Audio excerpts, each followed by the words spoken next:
Hello students,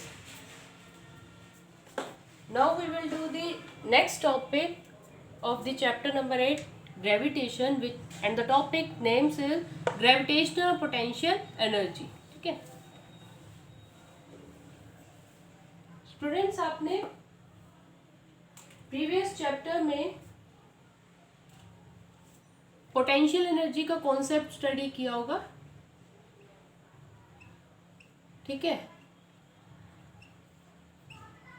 potential energy के concept में आपने देखा था कि पोटेंशियल एनर्जी अगर कौन सी फोर्सेस अप्लाई हो रही है किसी भी सिस्टम पे, कंजर्वेटिव फोर्सेस.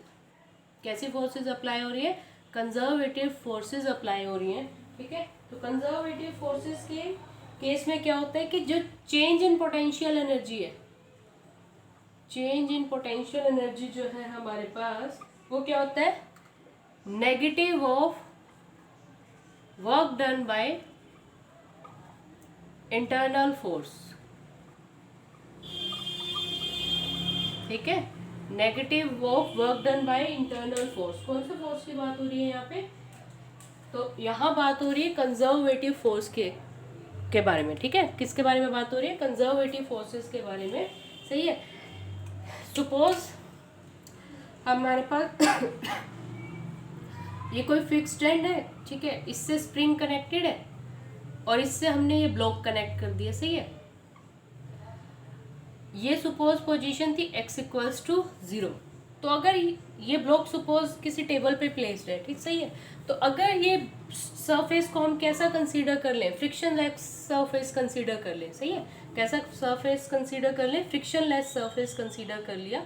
सही है, और इसको हम पुल कर रहे हैं. x इक्वल्स टू 0 था ये. इस ऑब्जेक्ट को पुल कर दो तो स्प्रिंग क्या होगा? स्ट्रेच हो जाएगा और ये बॉक्स सपोज यहाँ पहुँच गया. इसमें कोई ना कोई क्या प्रोड्यूस हुई? डिस्प्लेसमेंट प्रोड्यूस हुई. ठीक है, अब जैसे ही इसको रिलीज करोगे, सही है, इस स्ट्रेच पोजीशन से जैसे ही रिलीज करोगे, तो अगर इसमें कहीं पे भी काइनेटिक एनर्जी का लॉस नहीं हो रहा है, ठीक है, सपोज एनर्जी लॉस ना फ्रिक्शन की फॉर्म में हो रहा है, ठीक है, ना किसी और फॉर्म में लॉस हो रहा है, ना ही काइनेटिक एनर्जी का लॉस हो रहा है. सही है, तो जितना इसकी पोटेंशियल एनर्जी में चेंज आएगा वो किसके इक्वल होगा? Negative of work done by internal conservative force. ठीक है, तो ये जो हमने इस पे फोर्स एक्सटर्नल थी यहाँ पर, अब स्प्रिंग को जैसे ही हम स्ट्रेच करेंगे तो उसमें क्या डेवलप होती है? रीस्टोरिंग फोर्स डेवलप होती है, जिस वजह से ये ऑब्जेक्ट किस पोजीशन पे आएगा? अपनी ओरिजिनल पोजीशन पे आने की कोशिश करेगा. सही है, तो ये इसकी ओरिजिनल पोजीशन थी, मीन पोजीशन. जैसे इसको स्ट्रेच किया और यहाँ पर रिलीज कर दो, तो रिलीज करने के बाद ये ऑब्जेक्ट किधर आएगा? मीन पोजीशन पे आएगा, अपनी ओरिजिनल पोजीशन पे. बट इसके पास इनर्शिया है. इनर्शिया होने से क्या होता है कि अगर बॉडी मोशन में है तो मोशन में ही रहेगी, तो यहाँ पे ये स्टॉप नहीं कर पाएगी और ये किधर चला जाएगा? अंदर की तरफ चला जाएगा. सही है, फिर स्प्रिंग क्या हो जाएगा? कंप्रेस. तो अगेन रीस्टोरिंग फोर्स लगेगी, तो ये ऑब्जेक्ट को किधर पुश करेगा? इस डायरेक्शन में. सही है, तो इस तरह से ऑसिलेटरी मोशन इसका स्टार्ट हो गया. तो अगर कोई भी काइनेटिक एनर्जी का लॉस नहीं हो रहा है, तो जो ये रीस्टोरिंग फोर्स लग रही है ना यहाँ पर, that is the conservative force. Conservative force जो पाथ पे डिपेंड नहीं करती, इनिशियल और फाइनल पोजीशन पे ही डिपेंड करती है. ठीक है, तो जैसे इस केस में स्प्रिंग और ये ब्लॉक के केस में रीस्टोरिंग फोर्स किसकी तरह एक्ट कर रही है? कंजर्वेटिव फोर्स की तरह एक्ट कर रही है. सही है, तो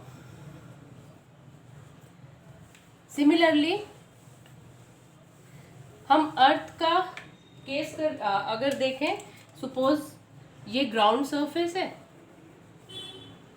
सपोज ये ग्राउंड है और ये ऑब्जेक्ट पहले इनिशियली यहाँ प्लेस था, फिर इस ऑब्जेक्ट को हम किसी सर्टेन हाइट पे ले गए. ठीक है, फिर उस ऑब्जेक्ट को इतनी हाइट पे ले गए.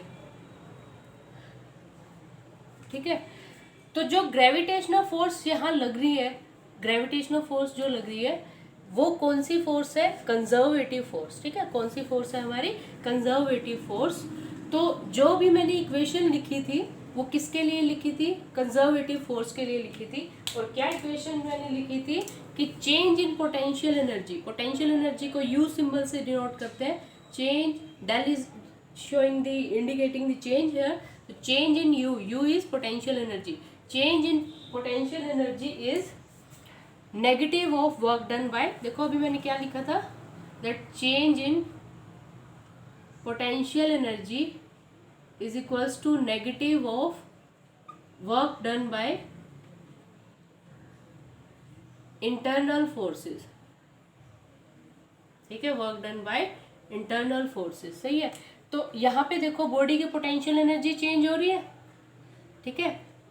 पहले ग्राउंड लेवल पे था, अब जैसे सपोज यहाँ पे ये h1 हाइट पे पहुंचा, यहाँ पे कितनी हाइट पे पहुंचा, h2 हाइट पे पहुंचा, ठीक है। तो पोटेंशियल एनर्जी यहाँ पे डिफरेंट है, यहाँ डिफरेंट है, पता है ना। ग्रेविटेशनल पोटेंशियल एनर्जी का फॉर्मूला क्या होता है, mgh।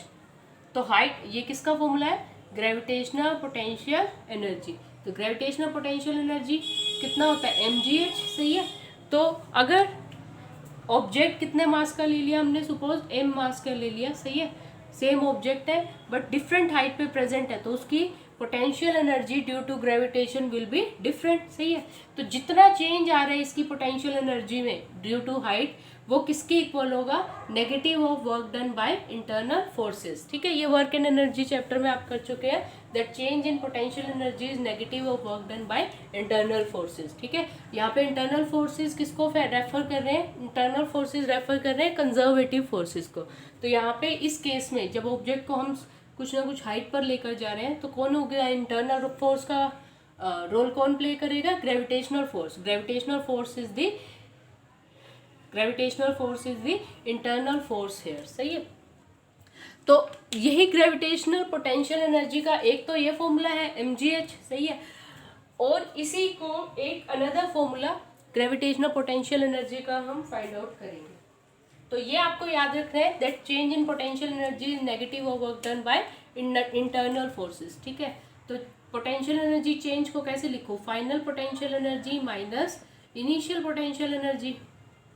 यानी सपोज ये इसकी इनिशियल स्टेट थी, तो यहाँ पे निकाल लो पोटेंशियल एनर्जी, और ये पोजीशन इसकी फाइनल स्टेट है, तो फाइनल पोटेंशियल एनर्जी यहाँ निकाल दो।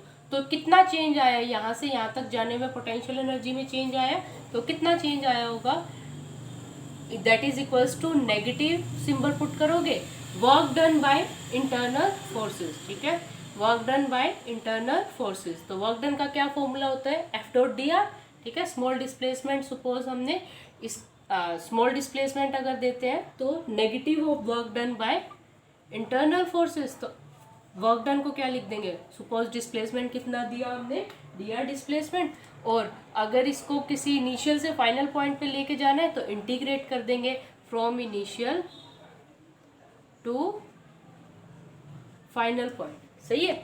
Change in potential energy is equals to negative of, ये वर्क डन का फॉर्मूला पता है ना, वर्क डन क्या होता है, F.ds, ds ले लो, dr ले लो, हाइट की फॉर्म में ले रहे हो तो dh ले लो, तुम्हारी मर्जी है, सही है। तो change in potential energy is equals to negative of work done by internal forces, ठीक है। इंटरनल फोर्सेस का काम कौन करेगा यहाँ पे, ग्रेविटेशनल पोटेंशियल एनर्जी। तो इसी ग्रेविटेशनल पोटेंशियल एनर्जी का एक और फॉर्मूला हम फाइंड आउट करेंगे, ये भी होता है इसका फॉर्मूला mgh, और एक और फॉर्मूला है इसका जो हम अभी फाइंड आउट करेंगे।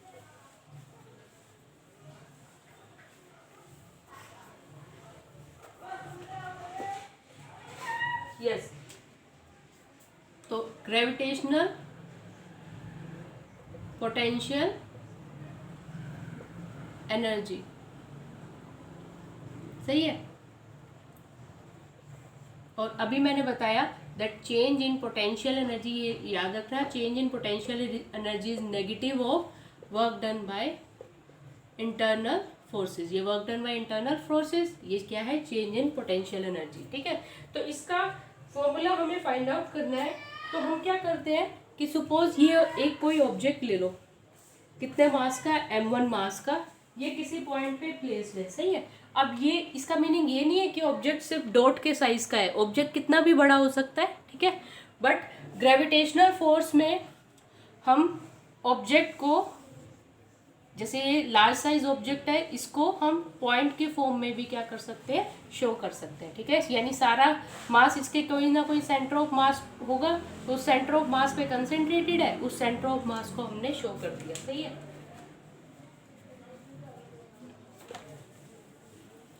तो सपोज ए पॉइंट पे प्रेजेंट है कोई ऑब्जेक्ट विद मास m1 और ये सपोज है रेस्ट पे। सही है।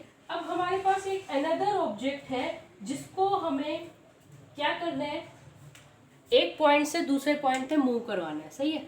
तो हमारे पास कोई एक ऑब्जेक्ट है, ठीक है, कितने मास का ले लिया हमने, एक ऑब्जेक्ट ले लो सपोज m2 मास का। सही है। कितने ऑब्जेक्ट का मास ले लिया हमने, m2 मास का ऑब्जेक्ट ले लो। सही है। तो इसको हमें ऑब्जेक्ट को मूव करवाना है from point 1 to another point.